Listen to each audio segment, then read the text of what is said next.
So I was wanting to ask you, what were the steps or what were the things that changed for you that made our sexual relationship go from something you were consuming to something we were co-creating?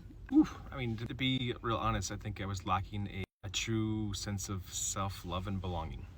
So I was looking for somebody else, in this case you, to co-regulate my emotions. I knew that our sex life wasn't stellar, but I still liked being there. And the fact that you were showing up meant the world to me. So those things were good enough. It was a very, very low bar.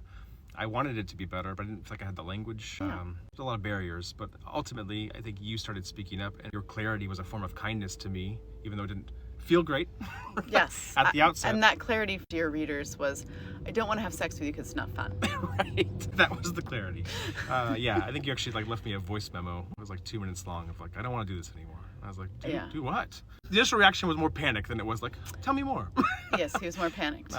Because I was looking to you to calm me down, and I didn't realize in many ways I projected a confidence, but underneath really wasn't a sense of belonging. So it took a lot out of me to pretend and wear all these masks out in public, and I wanted to come back to be comforted. I think sex. Yeah, sex can include, comfort, but absolutely. It shouldn't be the only version of that. Right, or it's the only coping mechanism you have for dealing with your negative emotions. Yeah, for sure. For dealing with anxiety, for dealing with any senses of inadequacy. Yeah. I can see that shift in you, and I also see in you, now that you're co-creating, you're bringing curiosity. You weren't very curious before in our sex life. I think I was ashamed.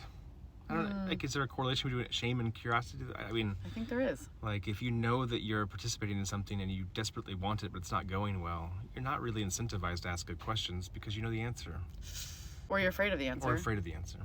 So once you gave the answer, then you just have to move forward.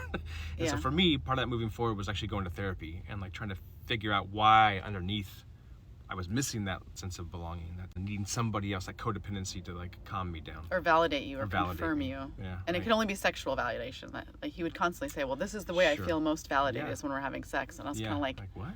What is happening? What do you mean? This. Also, does it still feel good for you knowing that I hate it? And he was like, logically I can think that through and realize I don't like that, but also I guess I am okay if you're not having a good time. Well, so you said two different things there. Not having a good time and hate it should I both hate it. Yeah. I eventually grew to hate it, but for the longest time it was meh, that's okay. I don't love this. It's a chore.